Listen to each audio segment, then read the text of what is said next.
In this video, I'm going to show you how to download and install Tinkercad on your PC laptop. Now, there's two different ways how to do this. So I'm going to go through the first way by using Google Chrome. So the first step is head on over to tinkercad.com.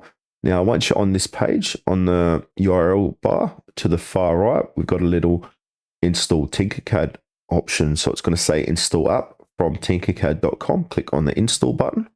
And now once you've done that, you can see here, it's going to open up a new window. And now if I go ahead and close out of this window, you can see the Tinkercad application has been installed on my desktop here. So if I double click it, it's going to open up Tinkercad like this.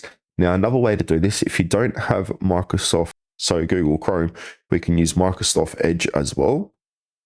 So open up Edge, go to tinkercad.com.